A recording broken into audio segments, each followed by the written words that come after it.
lo qual mi caratteriza awe, mi non che vai in disputa, discussione toccante lo qual awardo pubblica, e se mi talaga na cada quem pensa e saca na mesma conclusão, lo qual sim mi quer hasi duidelijk ta, quem ta cas de cuido, cas de machi. Cas de machi é cas de cuido que nota solamente gente não de idade, pero todo tipo de pessoa não paciente não ta awardo aceitar e não.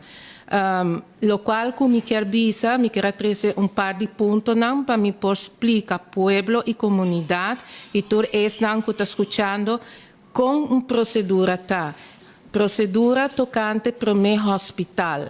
Mi mes estudia e masali for de hospital HOH, o Dr. Horacio Oduber Hospital, mas vai estudar na Holanda. De como eu mencionei aqui, passou praticamente todos os leis de saúde, também tem de haver também for de Holanda.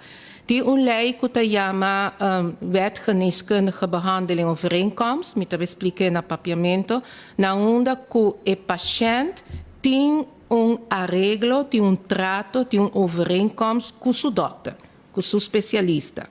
E sei que agora está começar o tratamento, a behandeling. O que está sucedendo agora com nós temos ancianos que já não estão demente, não têm Alzheimer, então uma família tem que estar representante, que está vira, e agora é um curator ou é um que está responsável. Se tem X situação de saúde de qualquer habitante, em caso de machi, mestre traga bambisa, tem protocolo, mas tem também tratos não com especialista, e paciente e a família. De caso tá que se o hospital decidir que o paciente não pode tratar por X motivo e que não está bisa, ok, está código, para que assina tá assim depois de COVID, não está código, não está bisa, ok, bom não está reanimar, bom não está dando medicamento, bom não está assinada mais.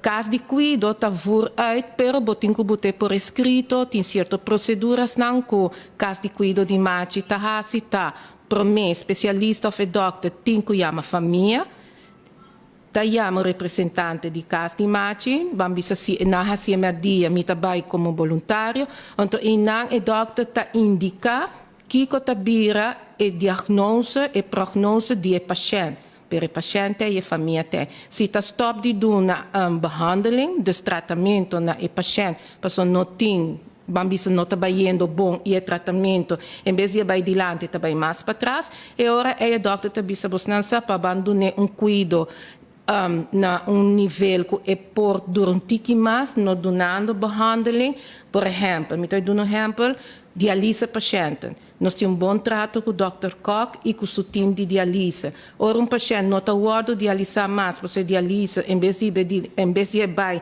mais melhor para a sua saúde, e vai atrás, e ora está stop de donar diálise. Nós está cinta em reunião, toda a procedura está guardada por escrito, botar riba papel, família sa, e paciente está consciente também sa, e também caso de machi. Na caso de machi, o especialista te chama doctor de casa. O doctor de casa toma contato conosco e nós também preparar já com nós também trata o paciente. O paciente pode de uma maneira tranquila, se tem que ter seu zuurstof, e tem seu fentanil pleister para dolor, se é tipo de morfina também, e nós estamos de opiato em caso com código ampullo de morfina. E se é behandeling que você dá a uma pessoa terminal. De caso que não para dar morfina, se é doctor de casa ou a si mister. Pero nós te guia o paciente em sua fase que está baiando e a família. Que como que bisa tá, que toda gente está consciente. Lo qual a toma lugar era tá, que me notava até pero ma vai hasi mi studio, mi huiswerk, onderzoek, mi não pode nenhum caminho, ja, com esse hospital que é tipo de tratamento ou tipo de behandeling para uma pessoa. Número botin que botar por escrito, especialista tem que papel que família ou chama nós também, então nós traz o time com nós sigue que cuida do paciente.